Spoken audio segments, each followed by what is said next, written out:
다시 인사드리겠습니다. 안녕하십니까?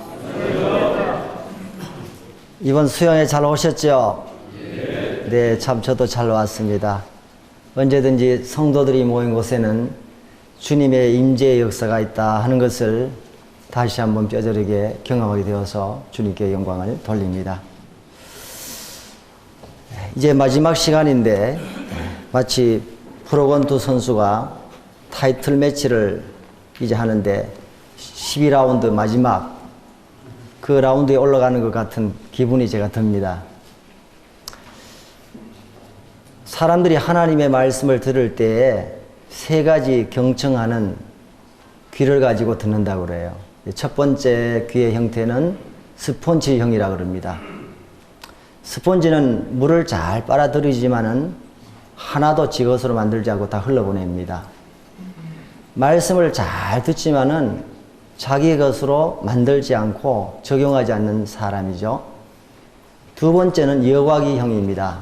여과기는 좋은 것은 다 흘러보내고 찌꺼기만 가지고 가는 사람입니다. 3일 동안 말씀을 들었는데 그 좋은 말씀 다 그냥 흘러보내고 단어를 잘못 썼느니 또 잘못 읽었느니 이런 것들 실수한 것만 가지고 가는 분들도 있어요. 세 번째 형이 뭐냐면 이것은 아주 긍정적인 태도인데요. 이것은 키형입니다. 찌꺼기를 다 날려보내고 알곡만 모아서 가는 사람. 저는 적어도 여기에 있는 전국의 이 사역자 형제님들 또 장로님들이 아주 매우 신사적이어서 세 번째 형태의 귀를 가지고 저의 말씀을 듣는다고 믿습니다. 동의가 되십니까? 예, 아멘을 화답해 주셨기 때문에 제가 마지막 시간을 평안하게 말씀을 전하게 되어서 감사합니다. 예, 성경 말씀을 먼저 보겠습니다. 민수기 27장 12절에서 23절까지 말씀을 보겠습니다. 민수기 27장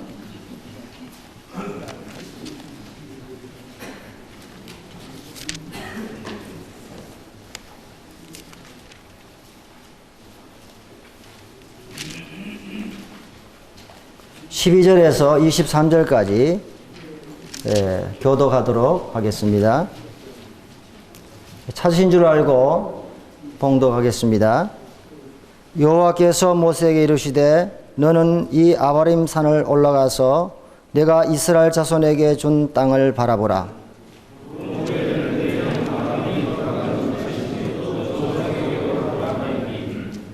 이는 신광야에서 회중이 분쟁할 때 너희가 내 명령을 거역하고 그 물가에서 내 거룩함을 그들의 목전에 나타내지 아니하였음이라. 이 물은 신광야 가데스 무리바 물이니라. 여호와 모든 육체의 생명의 하나님이시여 원하건대 한 사람을 이 회중 위에 세워서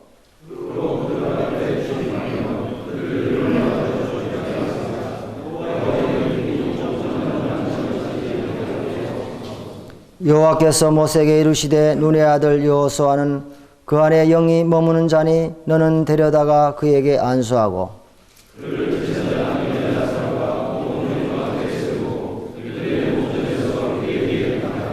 내 종교를 그에게 돌려 이스라엘 자손의 온 회중을 그에게 복종하게 하라.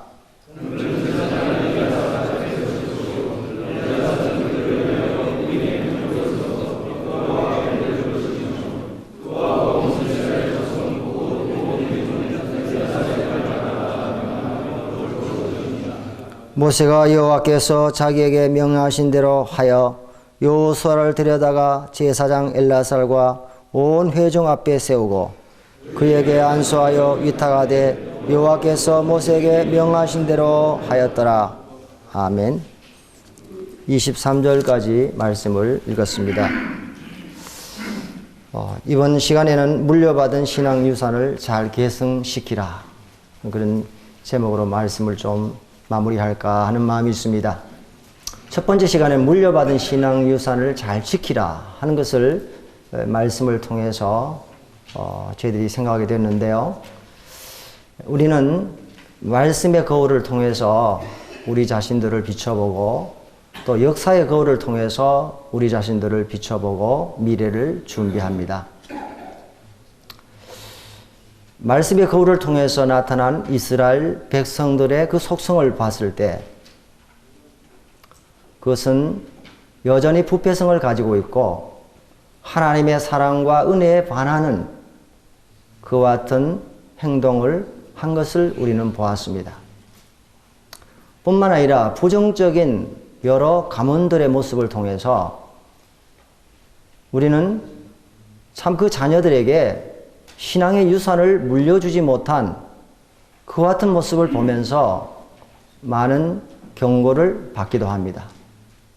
그러나 반면에 또한 아름다운 신앙 유산을 물려준 그와 같은 가문들을 보면서 우리에게 도전을 주께서 해주셨습니다. 특별히 훌의 가문을 보면서 정말 그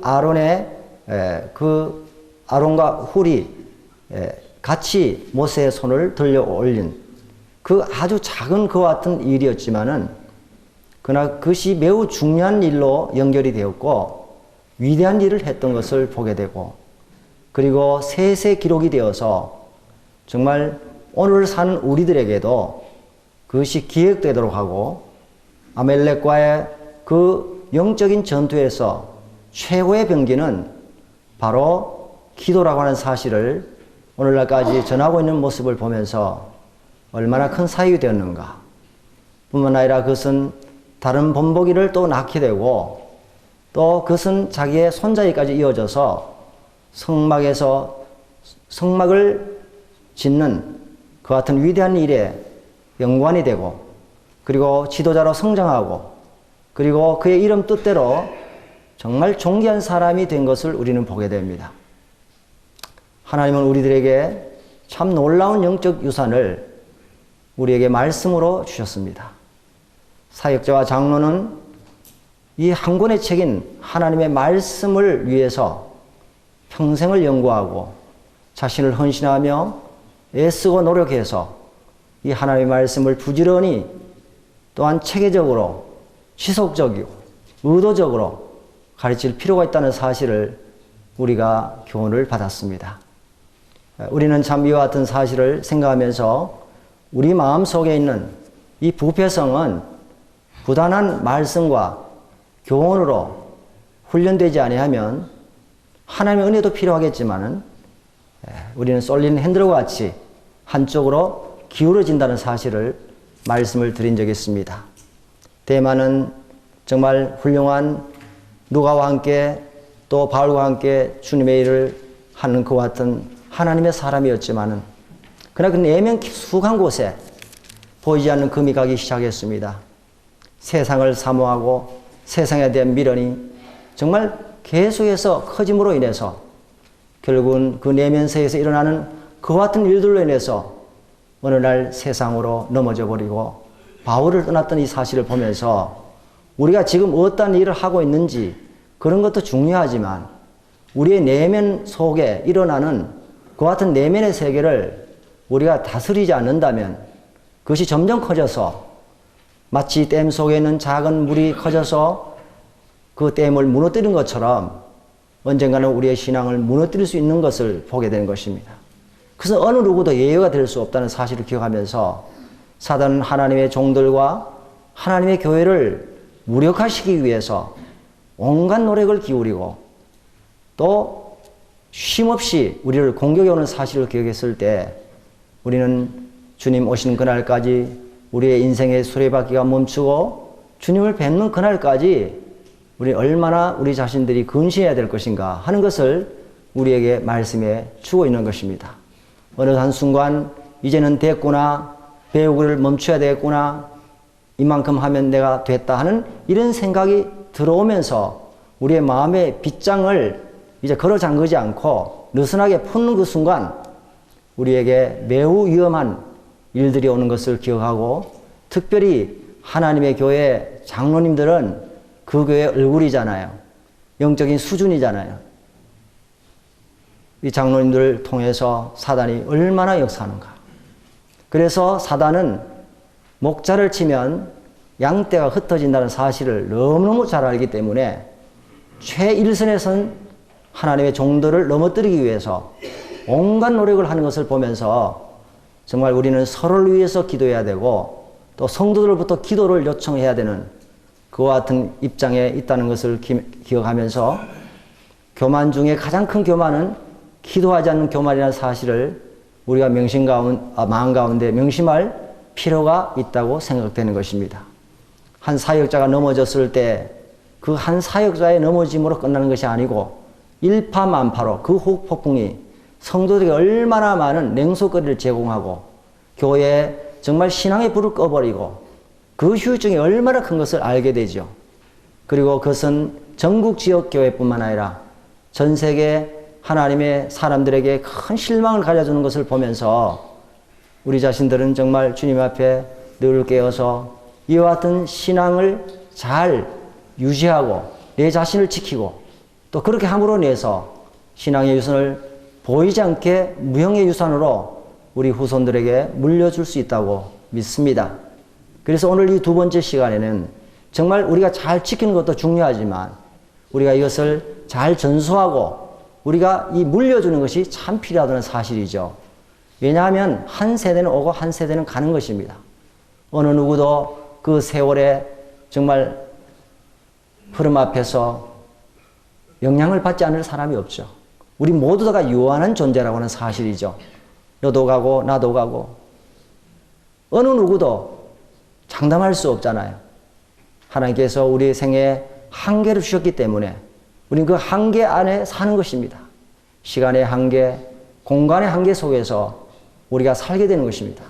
그렇다면 하나님께서 섭리 가운데서 하나님의 영광을 위해서 하나님의 계획을 위해서 각자에게 계획을 가지고 일을 하시겠지만은 그러나 우리 편에서 책임이 있고 우리가 또 해야 될 일들이 있는 것을 주님께서 우리에게 말씀해 주시죠. 그래서 어떤 분은 얘기했습니다. 준비되지 않은 내일이란 단지 오늘의 연장선상에 지나지 않는다. 이렇게 표현을 했습니다. 그렇습니다. 만약에 우리가 준비하지 않는다면 내일이라고 하는 것은 오늘의 연장선상에 있을 뿐이죠. 그러므로 인해서 우리는 준비해 가는 것을 우리에게 말씀해 주고 있습니다. 이 민수기에는 두 번의 위임식이 일어나죠. 한 번은 20장에 대제사장 아론이 자기 아들 엘레아살에게 정말 위임을 해서 그 일들을 계속해서 계승해 가도록 하는 것을 우리는 보게 됩니다. 뿐만 아니라 이제 오늘 본문에 읽은 이 27장에서 이제 모세가 여호수아에게 다음 세대를 준비하고 위임해 가는 것을 우리는 보게 되는 것입니다. 세대 교체가 일어나는 것이죠. 하나님의 일이라는 것은 단순간에 일어난 것이 아니고 정말 인간편에서 봤을 때 많은 준비가 필요한 것입니다. 한 일꾼이 세워지는 것이 그냥 세워지는 것이 아니잖아요. 우리 모두 다가 경험한 바입니다. 물론 하나님께서 소명을 주시고 훈련받게 하시고 또 은사를 드러나게 하시고 교회 검증을 받게 하시고 이런 여러 과정들을 통해서 하나님께서 세우시죠. 학위가 필요하겠지만은 그러나 그 학위가 자격을 주는 것은 아니잖아요. 그래서 우리가 삶을 살아가면서 하나님의 일꾼들을 미리미리 기도 가운데서 준비하고 훈련시키고 대비하지 않는다면 얼마 되지 않아서 하나님의 교회는 굉장한 위험을 당할 수밖에 없고 그 믿음을 계승할 수 있는 자가 사라지는 것을 우리가 보게 된 것이죠. 그래서 아차 싶어서 뒤돌아봤을 때는 더 이상 사람이 없는 것을 보게 됩니다. 그러므로 미리미리 우리는 기도하면서 이와 같은 참 좋은 신앙의 유산을 물려줄 수 있도록 그리고 계승시킬 수 있도록 우리 편에서 준비해야 되지 않는가 하는 것을 저는 생각하면서 이 세대 교체도 우리가 모두 다 마음에 기억하고 있는 그와 같은 중요한 일 가운데 하나라고 생각이 되어서 오늘 이 본문 말씀을 선택했습니다. 오늘 여기에 모세는요, 자기의 죽음이 가까웠다는 사실을 알았을 때 정말 고상한 인격으로 그 죽음을 대하고 있는 모습을 보게 됩니다. 모세는 한 번도 자기 자신에 대한 연민의 정이나 그리고 그 죽음에 대한 공포나 또 여러 가지 다른 복잡한 생각들을 가지지 않는 모습을 보게 됩니다. 위기 때마다 빛나는 이 모세의 고상함은 바로 백성들의 필요를 생각하는 것입니다.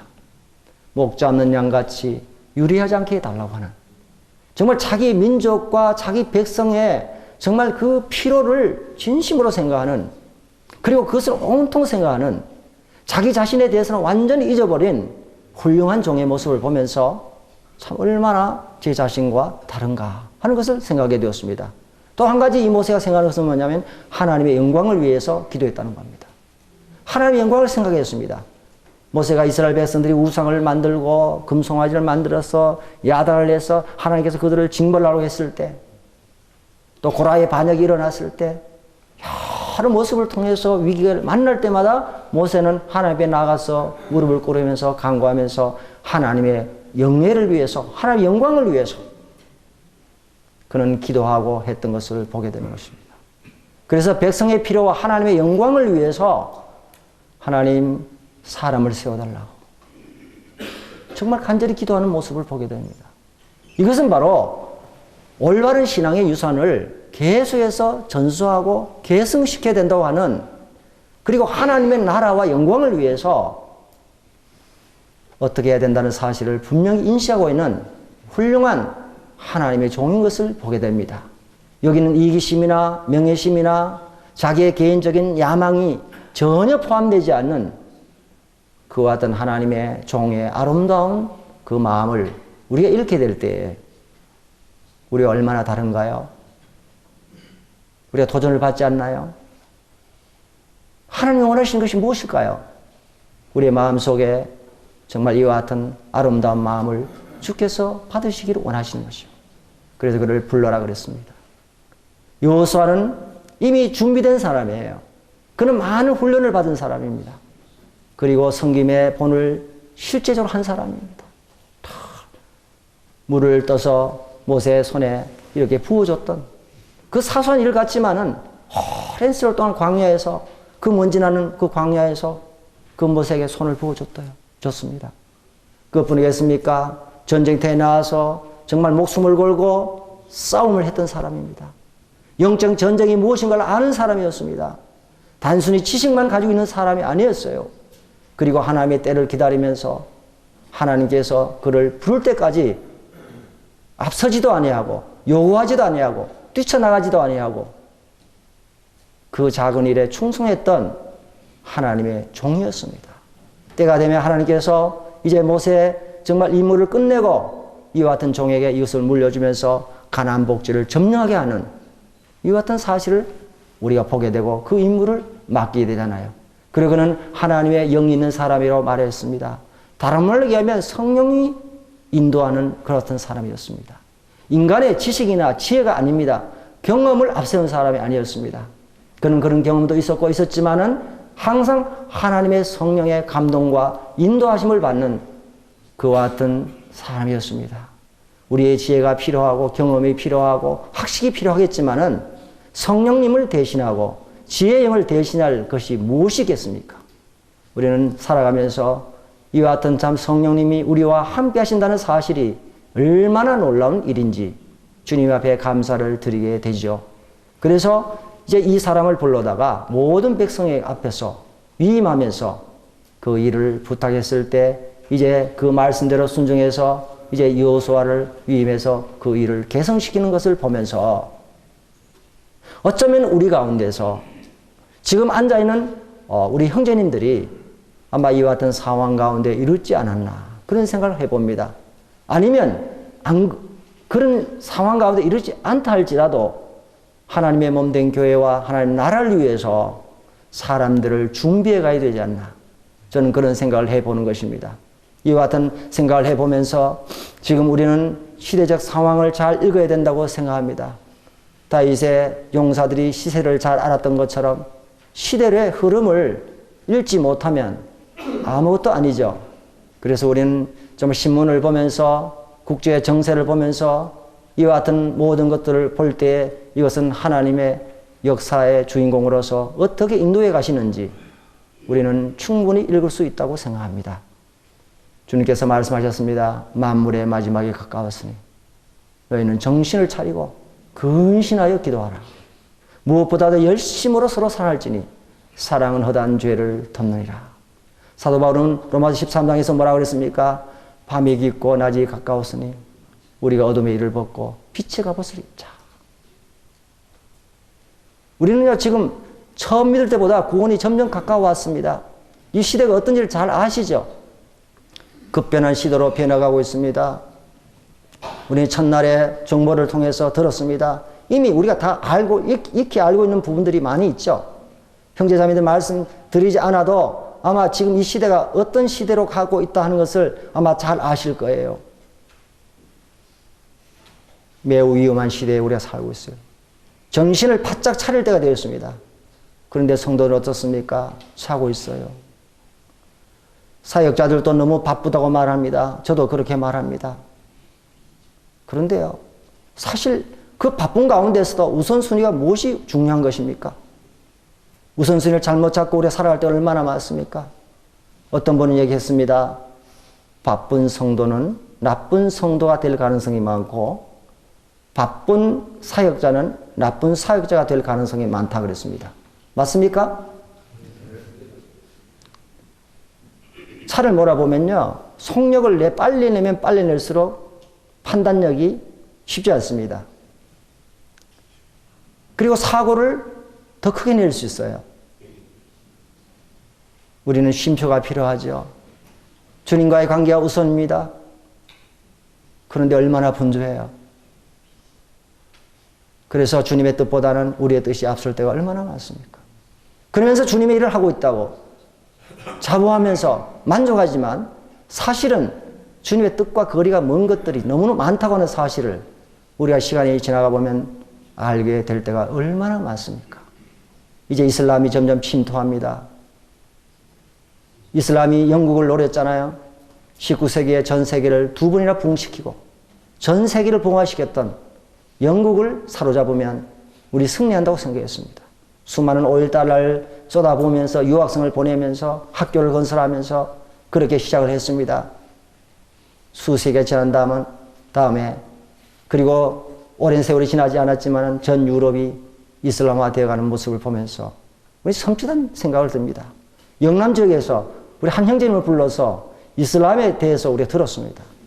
야, 들어보니까 정말 사악하더라고요. 이거는 정말 악마가 모든 것들을 준비시키는 그와 같은 모습을 보면서 마음속에 큰 경고를 받았던 것을 저는 보게 되는 것입니다. 우리 선교 역사를 보면요, 언제 선교가 잘 되었습니까? GNP가 2,000불이 됐을 때 가장 복음이 흥왕됐다고 그럽니다. 근데 지금 한국이 얼마나 그러죠? 3만 불, 4만 불 얘기하는데 저는 하나도 기쁘지 않습니다. 왜냐? 경제의 성장력에 따라서 부가 들어올수록 신앙의 정체성은 사라지고 신앙의 성장은 더 하향 곡선을 끊는다고 하는 사실을 우리가 잘 익히 알고 있잖아요. 우리가 과거에 산업화 시대 때 얼마나 어려운 가운데 있었나요? 그러나 지금은 어떻습니까? 더 좋은 차 끌고 다니고 좋은 집에 살고 좋은 옷을 입고 좋은 음식을 먹고 대화의 중심이 주님이 아니고 그와 같은 세상의 일들로 대화가 되어지는 일이 얼마나 많습니까? 그래서 우리나라가 이렇게 잘 살고 하는 것도 하나님의 은혜이지만 그러나 이 은혜를 받은 우리가 큰 특권을 주어졌기 때문에 특권을 받은 사람은 그냥 특권을 흘러버리면 그에게 재앙이 될 수 있습니다. 특권을 주셨을 때는 하나님께서 책임도 동시에 준다는 사실을 잊어버려서는 결코 안 되는 것입니다. 그럼 우리가 흘러보내야 되는 거예요. 어떤 사람이 세상에서 훌륭한 지위를 얻었습니다. 하나님 왜 그렇게 특권을 주셨나요? 하나님 그 자리를 사용해서 무언가 섬기라고 주신 거 아니겠어요? 복음을 위해서 사용하라 주신 거 아니겠어요? 하나님 어떤 사람에게 재물을 많이 주셨어요. 왜 재물을 많이 주셨나요? 자랑하라고요? 성공을 말하고 하라고, 다른 사람에게 주눅두게 하려고요? 그런 게 아니잖아요. 다른 사람을 섬기하신 거 아닙니까? 왜 큰 아파트를 주셨나요? 자기 혼자 잘 살고 다른 사람에게 내가 이 큰 아파트에 사는 사람이야. 나는 부자야. 그런 것을 보여주기 위해서 하는 겁니까? 아니잖아요. 가정을 개방하고 섬기라고 주는 거 아니겠습니까? 그런데 그와 같은 하나님께서 아름다운 그와 같은 은혜를 주셨을 때, 특권을 주셨을 때, 그 특권을 끝내고 거기에 만족해버리고 책임을 잃어버리면 문제가 되는 거 아니겠습니까? 우리 이와 같은 사실을 생각하면서 하나님께서 우리에게 주신 모든 것들을 통해서 축복의 통로로 사용하게 되기를 원하는 것입니다. 뿐만 아니라 이 종교다원주의, 인권법, 그 다음에 차별금지법, 이런 것들이 이제 막 들어옵니다. 점점 이제 복음을 전할 기회가 점점 줄어든 것을 우리가 보게 되죠. 위장해서 들어오는 겁니다. 백성들을 편안하게 하고 유익을 준다고 들어옵니다. 그러나 거기에 사단의 무서운 계략이 숨어져 있는 것을 보잖아요. 제가 10년 전에 미국 아틀란타에서 수양에 있었습니다. 그때 가서 교제하는 가운데서 카나다에 있는 한 모임에 젊은 장로 형제님이 오셨어요. 형제님이 그렇게 말씀하시더라고요. 지금 카나다에서는 학교에서나 교회에서 동성애가 죄라고 말하고 가르치면 감옥 갈 각오를 하고 해야 됩니다. 그러더라고요. 10여 년 일이었어요. 저는 그 말이 무슨 말인지 이해가 안 됐습니다. 한국은 너무 동떨어져 있기 때문에. 그러면서 고난은 다른 고난이 아니라 지금은 고난이 바로 말씀을 순종하기 위해서 오는 고난이다. 지금은 순교가 다른 순교가 아니라 바로 순교자의 정신으로 살아가지 않으면 안 되는 그런 시대가 되어버렸다. 말씀을 우리가 말씀대로 살아가고 이 거슬러가는 이와 같은 세파 속에서 말씀대로 순종하는 그 자체가 고난이 될 수 있다는 얘기를 한 것을 들었습니다. 그런데 이해가 잘 안 되었습니다. 그런데 어떻습니까? 지금 우리 한국에 지금 그것이 물밀듯이 들어오고 있잖아요. 이와 같은 여러 상황들을 봤을 때 참 우리에게 얼마나 위기입니까? 저출산 초고령화 시대로 들어갑니다. 그리고 종교다원주의가 들어오고요.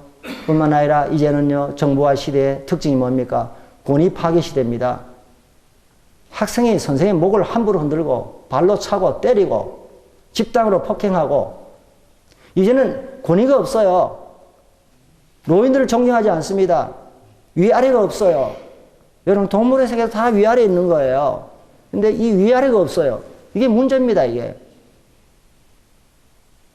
집안의 아버지가 다 잘해서 아버지를 존경합니까? 아버지는 아버지입니다. 그렇잖아요? 하나님의 교회 안에서 장로님은 장로님이에요. 저는 생각합니다. 참 모든 형님들이 일선에서 그리고 그 시골에서 고군분투하면서 그 자리를 지키는 것. 저는 그런 생각합니다. 설교를 얼마나 잘하느냐, 얼마나 은사가 탁월하냐, 또 얼마나 많은 열매를 맺느냐, 그런 거는 저는 부차적인 거라고 생각해요. 그 자리를 묵묵히 지킨다는 그 사실만으로도 그런 존중을 받아야 되는 것입니다. 그래서 우리 앞서 일해간 그 믿음의 선조들은요, 기초를 놓았기 때문에 존경을 받아야 되는 거예요.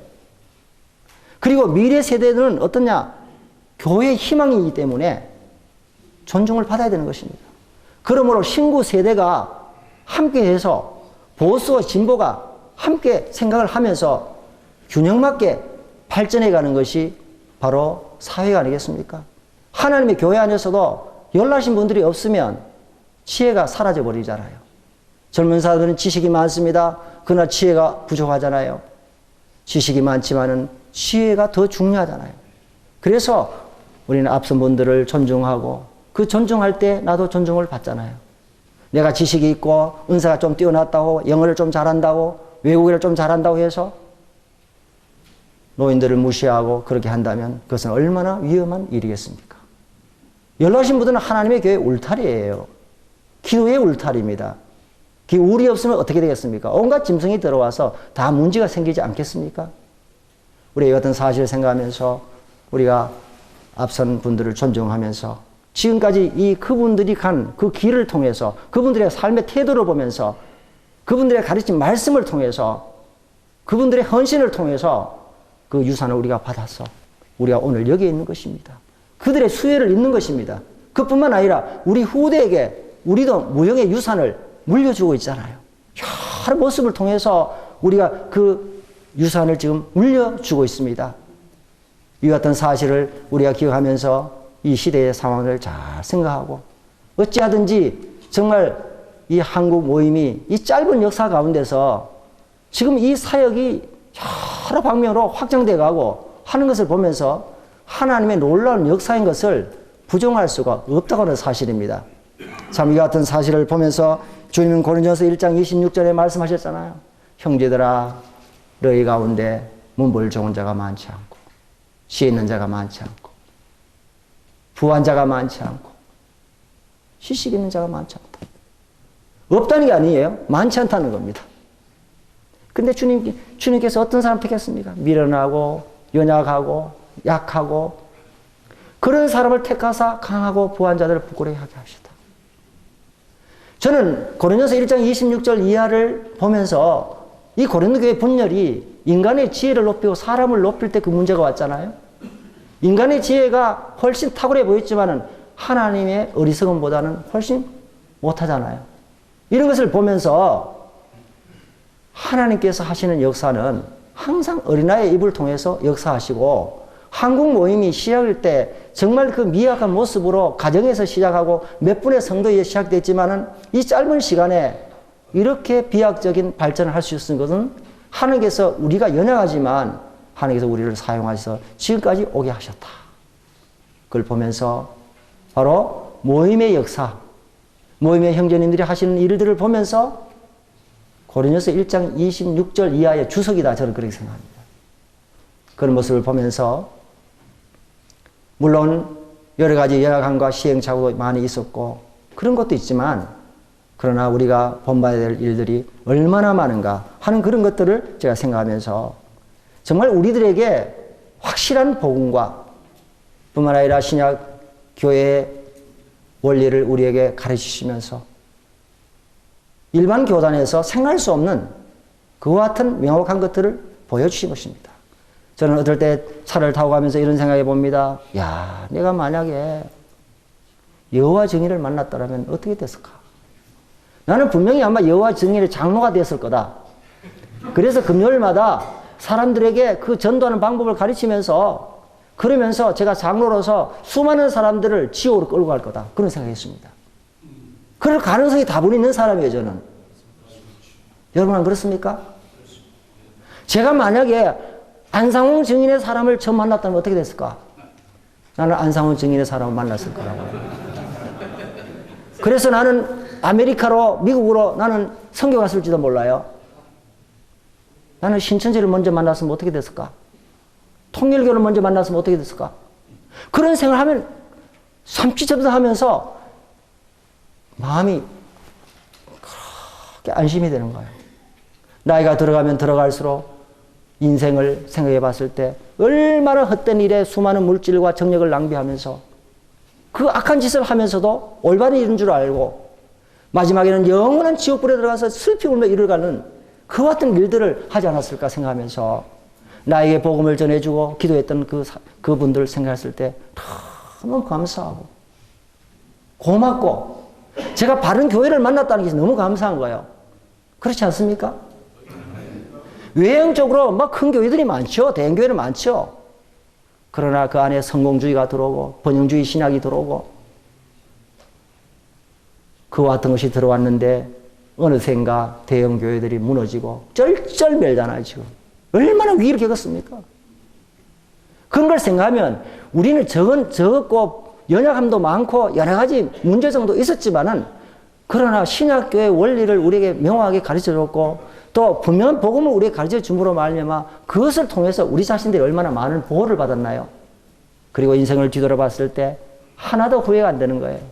직장 버리고 그렇게 안일하게 살 수 있었지만은 그러나 그때 그 선택했던 것들이 얼마나 감사하고요. 그런 믿음의 선배들의 조언과 또 교훈과 일들을 통해서 성장할 수 있음에 대해서 너무너무 감사를 드리는 것입니다. 얼마나 놀라운 복음의 가치입니까? 뿐만 아니라 앞으로 전해주는 이런 분들, 앞선 믿음의 선배들을 보면요. 주님을 의지하는 단순함과 희생이 있었습니다. 1세대 형제님들은요. 복잡하게 생기지 않았어요. 지금은 너무 복잡해요. 너무 많이 계산합니다. 근데 형제님들은요. 단순했어요. 그냥 말씀을 듣고 복음을 사랑하고 영혼을 사랑해서 성경이 하나 들고 섬으로 어디로 갔잖아요. 그게 지금 모임들이 된 거 아니에요? 그리고 희생하는 것을 그냥 여사로 이긴 거예요. 아, 그때는 이걸 버리면서 가야 되는 거구나. 그냥 그런 생각을 뛰어든 겁니다. 근데 세월이 흐르니까 자꾸 계산하는 거예요. 참 이것을 보면서 그런 선배들로 인해서 하나님의 몸된 교회가 이렇게 성장한 것을 보면서 감사를 드린 것입니다. 뿐만 아니라 주님의 마음을 담고자 했어요. 마음의 순결을 사모했고요. 정말 주님의 겸손과 주님의 사랑을 실천하려고 했고 주님의 마음을 가지려고 했던 것을 보게 되잖아요. 골로새 1장 28절에서 29절까지 사도 바울은 내가 각 사람을 권하고 각 사람을 가르치면 각 사람을 그리스도 안에서 완전한 자로 세우려 함이니 나도 내 속에서 능력으로 역사하시는 자의 능력을 따라 힘을 다하여 수고하노라. 사도 바울은 개인적으로 물론 공조 전했습니다만 개인적으로 복음을 전하고 가르치고 양육했던 최종의 목표가 뭐였습니까? 많은 사람의 수를 모으고 자기 영예를 가지고 자기를 주목해 하는 그 일이 목적이 아니었어요. 그들이 주님의 모습을 당기하는 것이 최종의 목적이었습니다.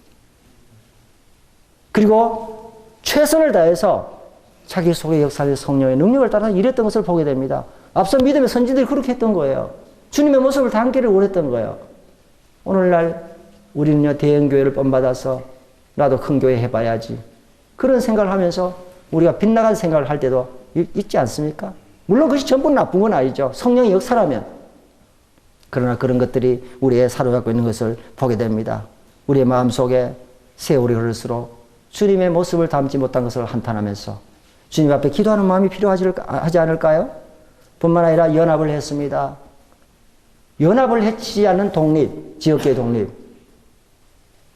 지역계 독립을 해치지 않는 연합. 연합과 지역교회의 독립은 균형을 이뤄야 된다고 믿습니다. 그런데 어느샌가 많이 이제 세월을 흘러서 정말 연합이 많이 깨어지고 이제 지역교회 이기주의가 나타나게 되는 거예요. 그래서 내 교회만 이제 잘 되면 된다. 이러니까 참 문제가 될 때가 많습니다. 그래서 이번에 이집트 갔다 온 형님들의 간증을 들으면서 우리가 정말 연합과 지역교회 독립이 참 잘 균형을 이루고 그렇게 해야 되겠구나 하는 생각을 제가 다시 교훈을 받았던 일이 있습니다. 그래도 우리에게 참 이 연합이라는 것이 다른 교단이나 일반 교회에서 볼 수 없는 아름다운 일들로 연결되는 것을 보면서 어릴 때마다 함께 기도하고 후원하고 도와주고 일들을 함께 하는 이 모습이 얼마나 아름다운 일입니까? 뿐만 아니라 정말 앞선 믿음의 세대들은 참 주님을 의지하고 단순히 기도하는 기도의 마음이 참 많았어요. 기도했습니다. 저는 아직도 기억납니다. 1970년대 초기에 제가 구원을 받고 일본의 형제들이 왔어요. 가정집에 모였습니다. 일본 우나오 마사미라든지 여러 형제들이 오셔서 말씀을 전했습니다. 근데 그분들이 올 때 그냥 오지 않고 항상 기도부들을 데리고 오시더라고요. 기도하기 전에 방에서 기도합니다. 말씀을 전하기 전에 기도합니다. 그리고 일본어로 그 당시에 국제전화가 얼마나 비쌌어요. 국제전화합니다. 지금 말씀 시작합니다. 기도해 주세요. 그런데 그 메시지를 들어보면 참 단순합니다. 그리고 그 메시지가 통역설교입니다. 그런데 얼마나 마음에 와닿아지고 얼마나 구원의 역사가 많이 일어났습니까? 그 얼굴이 얼마나 빛났습니까? 그 말씀이 얼마나 확신이 있었습니까? 사도 바울은요, 고린전서 2장 1절에서 5절까지 내가 너희 가운데 있을 때 심히 두렵고 떨었다. 나는 말의 지혜로 하지 않았다. 왜냐하면 사람들의 믿음이 사람의 지혜와 말에 있을까 두려웠다고 그랬습니다. 오직 하나님의 능력과 지혜 있게 하기 위해서 그는 두려워 떨었다고 그랬습니다. 사도 바울이 말을 못하는 사람이겠습니까? 가말리엘 문화에서 성인식을 할 때 12세가 되면 거의 구약을 다 외우잖아요. 설교를 하잖아요. 구약에 정통하죠. 그는 말을 못하는 사람이 아니었습니다. 경험이 없는 사람이 아니었죠. 그러나 왜 두려워 떨었습니까? 인간의 말은 잘할 수 있겠지만은 그는 설득을 가져다 줄 뿐이지 사람을 변화시키는 능력이 없다는 것이죠. 설교의 원고를 잘 정교하게 만들 수 있습니다. 배경도 잘 얘기하고 요점을 잘해서 할 수 있습니다. 그러나 생명의 역사라고 하는 것은 인간의 지혜에 있지 않고 언변에 있지 않기 때문에 성령님만이 역사해야 되는 거 아니겠습니까? 어떤 분이 얘기했습니다. 설교자에게 필요한 것은 두 가지가 필요하다. 바로 첫째가 거룩함이고 두 번째는 기도라고 그랬습니다. 강단 위에서는 말의 거룩함으로 설교하고 강단 밑에서는 행실의 거룩함으로 설교한다고 그랬습니다. 그렇지 않습니까? 우리가 거룩이 사라지면 그 말씀의 권위가 떨어지잖아요. 어떤 사람이 전해냐에 따라서 그 말씀이 권위가 있고 없고 하는 것은 거룩함에 문제가 있다고 생각합니다. 뿐만 아니라 기도가 없는 것은요, 아무런 의미가 없는 것이요. 종이에 쓴 글에 불과한 것입니다. 그러나 기도가 함께할 때 성령의 역사함으로 인해서 놀라운 역사가 일어나는 것을 우리가 보게 됩니다. 그래서 일본 성도님들은 그렇게 기도 부대를 항상 데려오면서 기도했을 때 그런 역사가 일어났던 것을 보게 됩니다. 살리는 설교와 죽이는 설교의 차이가 무엇이겠습니까? 살리는 설교는 기도가 있는 설교고 죽이는 설교는 기도가 없는 설교입니다. 생명을 주는 설교냐 사망을 주는 설교냐 그건 기도에 달려있다고 생각합니다. 그러므로 우리가 참 이와 같은 사실을 생각하면서 하나님의 말씀 가운데서 언제나 함께 기도하고 이렇게 했던 앞선 믿음의 선진들의 유산을 우리가 잘 물려줄 필요가 있지 않는가 그런 생각을 해보게 되는 것입니다. 그런데 이 기도가 점점 사라지고 있어요. 기도가 힘든다고 하는 거예요.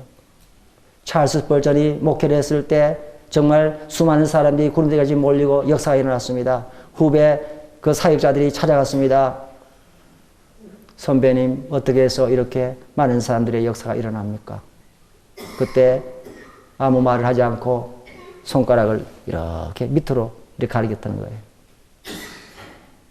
그 지하에 가보니까 300명의 성도들이 계속해서 기도하고 있었다는 거예요.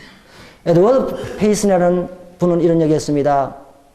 사역에 있어서 첫 번째도 기도요, 두 번째도 기도요, 세 번째도 기도다. 그렇다면 내 사랑하는 형제들아 기도하라, 기도하라, 기도하라. 참 이 사실을 생각하면서 제 자신에겐 참 부끄러움이 됩니다. 뿐만 아니라 세계를 품고 오신 선교사들 형제님들의 노고를 우리가 알아줘야 되는 겁니다. 그런데 얼마나 많은 수고를 하셨어요. 그 정말 안락한 삶을 포기하고 이 어두운 땅에 오셔가지고 얼마나 수고하셨나요. 지금도 그분들이 수고하고 계시죠. 그리고 본인은 검소하고 다른 성도를 도왔습니다. 얼마나 내핍 생활하는지. 가난하면서 그렇게 다른 사람을 도왔습니다. 고난과 시련 속에서 맡겨진 일들을 충성스럽게 하셨던 것을 보게 되죠. 신앙교육에 힘썼습니다. 학교 사역을 통해서. 우리는 이와 같은 학교 사역이 지금도 디모데 학교로 연결되고 그리고 훈련은 각종 세미나 그리고 오늘 이와 같은 이 장로 수양에 얼마나 많은 유익을 얻고 있습니까? 청년들을 위한 사역 그리고 각종 문서 사역 문서전도 훈련은 선교 사역 선교 안에서도 참 다양한 선교 사역이 벌어지고 있잖아요. 저는 열문에서 오랜 동안 일을 하면서 제가 선교지를 방문했을 때요. 야 놀랍다. 일본이 하지 못하고 싱가포르이 하지 못하는 다른 아시안 나라들 하지 못하는 한국을 지금 한국이 이렇게 하고 있구나. 그래서 이슬람이 지금 놀리는구나. 저는 선교사 형제님들이 그곳에 가서 모진 풍파와 싸우고 그리고 언어를 배워가면서 질병에 시달리면서 암에 걸려가면서 저는 그런 생각합니다. 우리가 여행자의 입장으로 가서 그걸 봐서 그렇지 거주자의 입장으로서 우리가 조금만 생각한다면 정말 거기에 거주하는 자체만 놀라운 거예요. 그렇지 않습니까? 그래서 이와 같은 참 선교사 형제님들이 지금도 세계 각처에서 고난을 당하면서도 그 길을 마다하지 않고 갔던 것은 선배 성도님들의 또 형님들의 단순한 믿음, 희생을 본받았기 때문에 지금 그것이 이어지고 있는 거예요. 그리고 청년들이 그 선교지에 가서 단기 선교 가면서 이렇게 하면서 그렇게 또 계속 이어지고 보내는 선교사라서 계속 후원하면서 일들이 진행돼 가잖아요. 얼마나 감사합니까? 정말 이와 같은 사실을 생각할 때 주님 앞에 감사를 드리고요. 뿐만 아니라 방송 성역, GNTV, 이거 생각지도 못한 일이었어요, 우리. 그런데 전국 형님들이 모여서 고민하면서 여러 가지 또 반대 입장도 들어가면서 할 때 계속해서 이것이 연결되어지는데 이것이 여기서 끝나는 것이 아니고 계속해 보완돼서 미래 세대에 잘 계승되어야 된다고 믿습니다. 주님께서 우리에게 수많은 것들을 주셨습니다. 한 세대는 오고 한 세대는 갑니다. 우리가 참 히브리서 6장 10절 이하에 보면 하나님께서 불의치 아니하사 지금까지 성도를 섬긴 것과 이제도 섬기는 것을 잊어버리지 아니하십니다. 우리가 원하는 것은 각 사람이 동일한 부지를 나타내어서 끝까지 소망의 풍성함에 이르고 기업을 본받는 자들을 본받게 하려 합니다. 우리가 처음도 중요하지만은 끝까지 소망의 풍성함에 이르는 그게 참 중요한 거예요. 그리고 지금까지 우리가 주님을 섬겼을 때 괜히 했다 이런 생각이 사단이 우리 마음속에 넣을 때 있습니다. 그러나 하나도 지금 잊어버리지 않는다고 그랬어요. 하늘의 명부에 명예의 전당에 우리의 이름과 수고가 다 기록될 줄 믿습니다. 결코 되지 않습니다. 그러므로 내 사는 형제들아 경고하며 흔들리지 말며 항상 주의 일에 더욱 힘쓰는 자들이라 이는 너희 수고가 주 안에서 헛되지 않은 줄 압니다. 항상 더욱 고린도 교회 안에 얼마나 문제가 많이 일어났습니까? 싸움질 하죠. 간음하죠. 송사 문제가 일어나죠. 무질서하죠. 그런 가운데 우리는 그 문제의 백화점 같은 교회에서 도망가고 싶지 않아요? 그러나 그 가운데 스데바나 같은 성도들은요. 주님 믿자마자 아시아에서 첫 열매로서 성도 성기로 작정했습니다. 그런 아름다운 믿음의 꽃을 가진 성도들이 있는 거예요. 어느 교회 가보든지 세계 어느 선교지에 가보든지 간에 그런 아름다운 믿음의 사람들이 있다는 것이 감사하고 주님께서 그런 사람을 통해서 역사하시는 거예요. 우리가 주님을 섬겼던 것을 주께서 그렇게 보상해 주실 것입니다. 이걸 우리가 기억하고 사도 바울은 사도 디모데후서 4장 7절에서 8절까지 내가 선한 싸움을 싸우고 믿음에 달려갈 길을 다 달리고 믿음을 지켰습니다. 이제는 나를 위하여 의의 면류관이 예비되었으므로 나뿐만 아니라 주의 나타나심을 삼하는 모든 자에게니라. 사도 바울은 이제 죽음을 기억하고 있었습니다. 자기의 달려갈 길을 다 달렸다고 얘기해주고 있습니다. 사도행전 20장 24절에 보면 나의 달려갈 길과 주 예수께 받은 사명 곧 하나님의 은혜의 복음을 증거하는 일을 마치려 하면은 나의 생명을 조금도 귀한 것으로 여기지 아니하노라 그랬습니다. 사도 바울이 하나님께 받은 사명이 있었고 달려갈 길이 있었습니다. 그게 바로 뭐냐면 하나님의 영광의 복음을 증거하는 일이었습니다. 우리에게 동일하게 주어진 사명과 달려갈 길이 하나님의 영광의 복음을 증거하는 일입니다. 그리고 이 말씀을 증거하는 일이에요. 영적인 가장 놀라운 유산인 이 말씀을 우리가 전수하는 일입니다. 그것을 다 달렸다고 얘기했습니다. 저는 그 말씀을 읽을 때마다 사도 바울의 이 고별사를 통해서 정말 저는 그런 기도합니다. 하나님, 저도 그런 고백을 하게 해주세요. 시작도 중요하지만 끝까지 잘 달리는 게 필요하잖아요. 성경에 2,930명의 이름이 기록되어 있는데 약 1,000명의 사람들이 하나님께 쓰임을 받았습니다. 세 부류의 사람들이 있어요. 첫 번째는요. 시작은 잘했지만 유종미를 거두지 못한 사람이 있습니다. 누굽니까? 솔로몬과 아사. 또 여러 사람들이 그렇게 되어 있습니다. 두 번째는 어떻습니까? 시작은 했는데 중간에 사라져버린 사람이 있어요. 롯과 데마입니다. 세 번째 사람은 어떻습니까? 초지일관 충성스럽게 그 길을 달린 사람이에요. 아브라함과 또 다윗과 또 예레미야와 느헤미야와 다니엘과 하나님의 수많은 종들 바울 끝까지 초지일관 그 길을 달렸던 겁니다. 이 세 부류의 사람 중에 우리는 한 사람 한 종류의 사람 가운데 속하는 거예요. 하나님의 은혜에 우리가 부탁하면서 주님 저도 믿음의 길을 잘 달리게 해주십시오. 교리적으로 잘못되지 않고 윤리적으로 잘못되지 않고 하나님의 은혜 가운데 이 믿음의 길을 잘 달릴 수 있도록 해주십시오. 그런 기도가 참 필요한 것입니다. 그래서 우리는 정말 주님이 드디어 오시면 이제 곧 이 땅을 떠나게 될 것입니다. 그럼 100% 사실입니다. 그런데 우리가 이 세상을 떠날 때 무엇을 남기고 갈 것인가? 하는 것을 우리 생각해 볼 필요가 있는 것입니다. 우리가 이 세상을 떠날 때 참된 신앙의 유산을 계승시키고 남길 수 있는 이와 같은 사람이 되어야 된다는 사실을 기억하면서 몇 푼의 돈을 남기고 떠난 것이 아니라 우리는 아름다운 신앙의 유산을 계승시키고 우리는 물려가는 그와 같은 사람이 되기를 주님은 바라신다는 사실이죠. 미국 필라델비아의 윌터라는 사람이 세상을 떠났습니다. 그는 가족이 있었지만 유명한 사람이 없었습니다. 그는 오랫동안 염색공으로 일을 했기 때문에 그는 가진 것이 전혀 없었습니다. 책이나 다른 것을 남긴 저술도 없었습니다. 왜냐하면 그는 초등학교 이상을 다녀본 적이 없었기 때문입니다. 그러나 그는 같지만은 살아생전에 그가 원했던, 그리고 지금도 그가 사모하는 그가 사모했던 그 일들을 해서 영향력을 계속해서 행사하고 있다는 사실입니다. 그는 같지만은 이제 그의 후대들이 살아서 그 일을 계속하고 있다고 하는 사실을 우리는 알게 됩니다. 그는 평소에 하나님의 사람들을 키우고 싶었던 것이었습니다. 그는 재산도 많이 없었고 배운 것도 많이 없었고 그렇게 했지만은 어린아이 사역을 했습니다. 13명의 아이들에게 계속 복음을 나누고 그리고 말씀을 가르쳤어요. 하나님 교회에서 별로 주목을 받지는 못했습니다. 그러나 세월이 흐른 다음에 그는 세상을 떠났지만요. 그 13명의 아이들 가운데서 11명이 전심 사역자로 주님을 섬기게 되었습니다.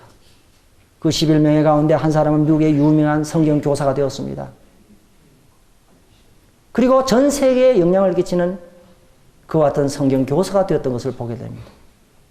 우리가 어떤 사실을 기억했을 때 우리가 떠난 다음에 여전히 우리의 대를 이어서 경건한 사람이 필요하다는 거예요.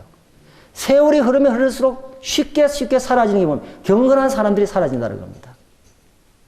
우리의 대를 이어서 유산을 이어받고 계승시킬 수 있는 믿음의 사람들. 그 사람들, 그리고 그 경건한 사람들이 우리 가운데 있어야 된다는 것입니다. 그 사람을 남기고 가는 것이 얼마나 중요한 건가. 그래서 잠세대 첫 번째 사람이고 두 번째는 시설입니다.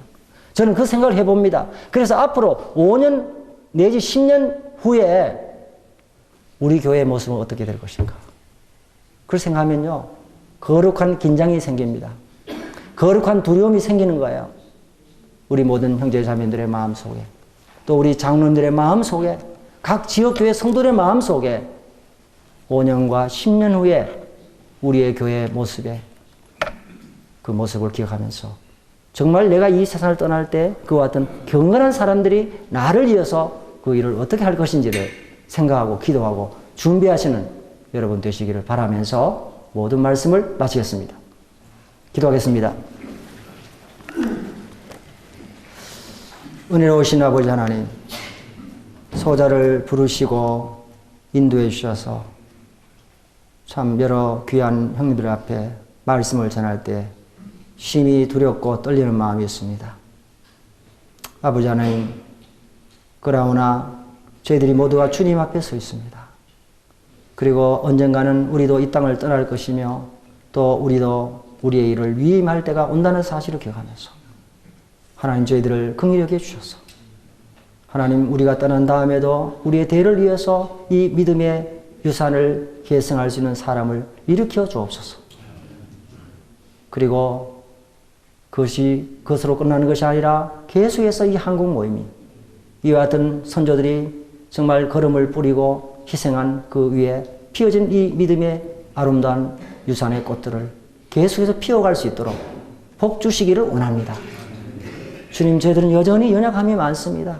실수도 많이 합니다.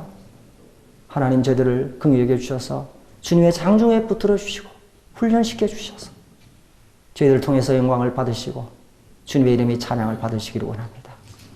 우리에게 주어진 이 아름다운 복음과 교회의 귀한 진리의 유산들을 계속해서 이어갈 수 있도록 하나님 특별히 복 주시고 오늘 이 말씀을 들은 우리 모든 장로님들의 심령 가운데 정말 이와 같은 사명감과 귀중한 은혜를 기억할 수 있도록 복 주시기를 원합니다. 이제 우리가 산을 내려갑니다. 정말 그 벼라산상에서 정말 주님과 함께 아름다운 모습을 보면서 우리가 여기에 있는 것이 좋사오니라고 고백했지만, 그러나 그 산 밑에는 어둠이 침침했고 제자들이 귀신 들린 아들을 귀신을 쫓아내지 못해서 정말 변론하고 송사하고 정말 그 능력을 잃어버려서 어쩔 줄 모르는 그와 같은 모습처럼, 하나님, 우리가 가는 이 세상과 우리 지역교회 주위에는 그와 같은 영적인 사단과의 싸움이 기다리고 있습니다. 하나님, 저희들 기억해 주옵소서. 저희들 영적으로 무장시켜 주시고 하나님의 기도의 능력을 더 입게 해 주시기를 원합니다. 결코 우리의 자만이나 경험이나 지식이나 하나님 그와 같은 지혜를 의지 않게 해 주시옵소서. 늘 주님을 의지함으로 정말 주님의 영광과 능력이 나타난 그와 같은 생애가 될 수 있도록 복 주시기를 원합니다. 끝까지 저희들을 보호해 주셔서 주님의 영예를 더럽히지 않는 그와 같은 장로님들이 다 될 수 있게 하시고 지역교회가 다 될 수 있도록 하여 주시기를 원합니다. 이번에 특별히 정말 강원 지역 여러 형님들이 정말 연약함에도 온갖 수고를 다 하셨습니다. 하나님, 그 형제님들을 위로해 주십시오. 그 눈물을 닦아주시고 그 고민을 위로해 주시고 더 힘을 얻고 남은 생애를 주와 복음 위해서 더 힘있게 들어갈 수 있도록 강원도 지역 형님들과 교회들을 복 주시기를 원합니다. 감사하고 주 예수 이름으로 기도합니다. 감사합니다.